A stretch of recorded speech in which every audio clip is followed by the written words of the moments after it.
اعوذ باللہ من الشیطان الرجیم بسم اللہ الرحمن الرحیم لقد کان لکم فی رسول اللہ اسوۃ حسنہ، بے شک تمہارے لیے رسول اللہ صلی اللہ علیہ وسلم کی ہستی میں بہترین نمونہ ہے۔ معزز سامعین کرام، جیسا کہ آپ جانتے ہیں بحیثیت مسلمان ہمارے لیے ضروری ہے کہ ہم اللہ کے بتائے ہوئے احکامات پہ اور رسول اللہ صلی اللہ علیہ وسلم کے طریقوں کے مطابق اپنی زندگی کو گزاریں۔ ہمارے لیے ضروری ہے کہ ہم کوشش یہ کریں کہ جس حد تک ممکن ہو سکے ہم اپنی زندگی میں وہ طریقے اپنائیں جو ہمارے پیارے نبی صلی اللہ علیہ وسلم نے ہمیں کر کے بتائے۔ انہی میں سے کچھ طریقے جو آج آپ کے سامنے بیان کرنے جا رہا ہوں وہ نماز کے بعد جب آپ سلام پھیرتے ہیں فرض نماز کے بعد، تو اس کے بارے میں کچھ مسنون اذکار ہیں کہ جو بلند آواز میں رسول اللہ صلی اللہ علیہ وسلم کیا کرتے تھے اور صحابہ کرام بھی ان کے ساتھ کیا کرتے تھے۔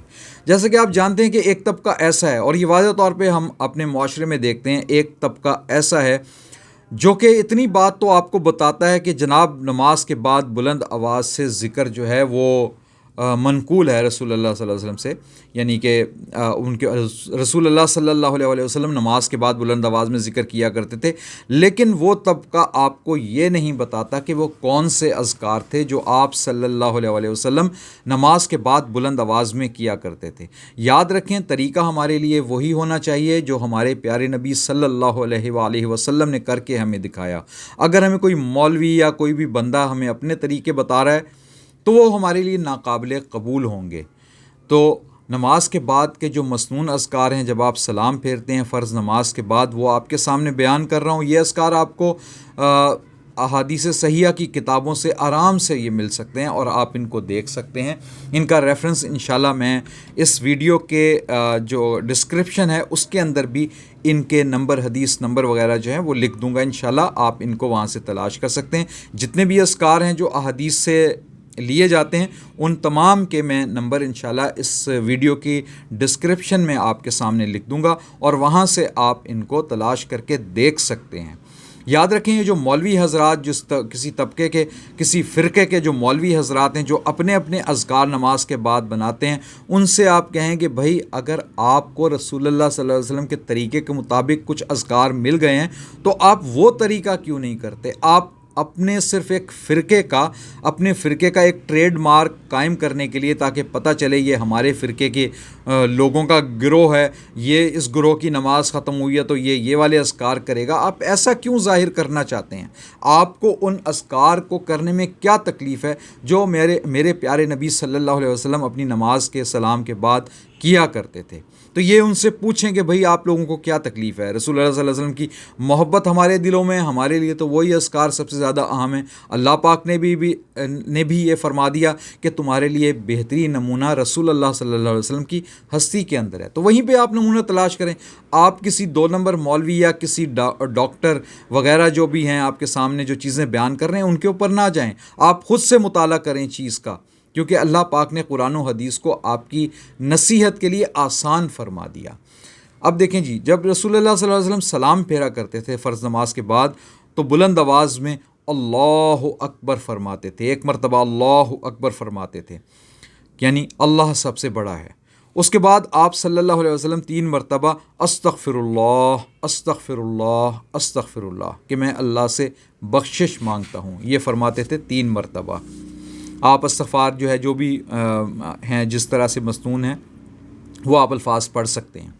اس کے بعد رسول اللہ صلی اللہ علیہ وسلم کی واضح دعا، اللہم انت السلام و منک السلام تبارکتا یا ذا الجلال والاکرام، یعنی کہ اے اللہ تو ہی سلامتی والا ہے اور تجھی سے سلامتی ہے، اے بزرگی اور عزت والے تو بڑی برکت والا ہے۔ یہ دعا رسول اللہ صلی اللہ علیہ وسلم سے منقول ہے۔ پھر آپ صلی اللہ علیہ وسلم نماز کے بعد کیا ذکر فرماتے تھے؟ اللہم اعینی علی ذکرک و شکرک و حسن عبادتک، اے اللہ اپنی یاد، اپنے شکر اور اپنی اچھی عبادت کرنے پر میری مدد فرما۔ یعنی کہ رسول اللہ صلی اللہ علیہ وسلم اللہ کی عبادت کرنے میں، اس کی اچھی یاد کرنے میں، اس کا ذکر کرنے میں بھی اللہ سے مدد مانگنے کے قائل تھے، کیونکہ ایاک نعبد و ایاک نستعین، ہم تیری ہی عبادت کرتے ہیں اور تجھ ہی سے مدد چاہتے ہیں۔ اس میں بھی اللہ پاک ہمیں ہر نماز کی ہر رکعت میں یہی تعلیم فرماتا ہے کہ تم صرف اللہ ہی کی عبادت کرو اور مدد مانگو تو صرف اللہ پاک سے مانگو۔ پھر آپ صلی اللہ علیہ وسلم کی ایک اور ذکر جو ہے وہ منقول ہے، لا الہ الا اللہ وحدہ لا شریک لہ لہ الملک ولہ الحمد وہو علی کل شیء قدیر، اللہم لا مانع لما اعطیت ولا معطی لما منعت ولا ینفع ذا الجد منک الجد۔ اللہ کے سوا کوئی عبادت کے لائق نہیں، وہ اکیلا ہے، اس کا کوئی شریک نہیں، اس کا ملک ہے اور اسی کی تعریف ہے، اور وہ ہر چیز پر قدرت رکھنے والا ہے۔ اے اللہ، جو تو دے اسے کوئی روکنے والا نہیں۔ یہ میرے پیارے نبی صلی اللہ علیہ وسلم کے الفاظ ہیں، اور ظاہری بات ہے جو بات رسول اللہ صلی اللہ علیہ وسلم نے فرما دی، میرے پیارے نبی صلی اللہ علیہ وسلم نے فرما دی، اس میں ذرہ برابر بھی جھوٹ کا شک نہیں۔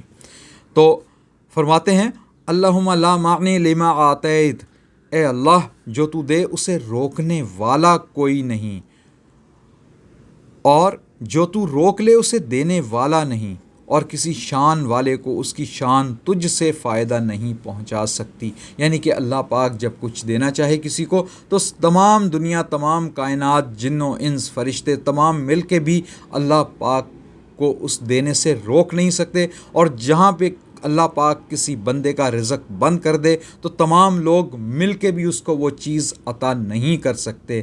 چہ جائے گا کہ لوگ یہ کہتے ہیں کہ جناب اللہ پاک نے اس کو وہ چیز نہیں دی، اور وہ ولی کے پاس گیا اور ولی سے اس نے وہ چیز اللہ سے جو ہے وہ چھین کے، یا جس طرح بھی وہ کہتے ہیں وہ لے لی۔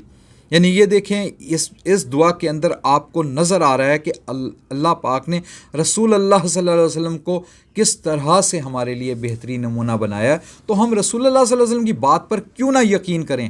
ہم ان 2 نمبر مولویوں کے جھوٹے واقعات پر یقین کیوں کریں؟ ہم رسول اللہ صلی اللہ علیہ وسلم کی سچی ان باتوں پہ یقین کیوں نہ کریں؟ کیونکہ آپ صلی اللہ علیہ وسلم نے انہی الفاظ کے ساتھ دعائیں کی ہیں، ان کے ساتھ اور بھی اذکار ہیں۔ اس کے علاوہ رسول اللہ صلی اللہ علیہ وسلم جو تھے ہر نماز کے بعد جو تھے آیت الکرسی تلاوت فرمایا کرتے تھے، اور وہ آیت الکرسی جو ہے اس کے بارے میں واضح حدیث ہے، سب لوگ جانتے ہیں کہ ہر نماز کے بعد جو بھی بندہ آیت الکرسی پڑھتا ہے تو جنت کے درمیان صرف اس کے درمیان صرف موت کی رکاوٹ رہ جاتی ہے۔ یعنی کہ وہ بندہ جہاں وہ فوت ہوگا، ساتھ ہی اللہ پاک انشاءاللہ اللہ کے فضل و کرم سے جو ہے اس کو جنت الفردوس میں اعلیٰ مقام عطا فرما دے گا، جنت الفردوس میں لے جائے گا۔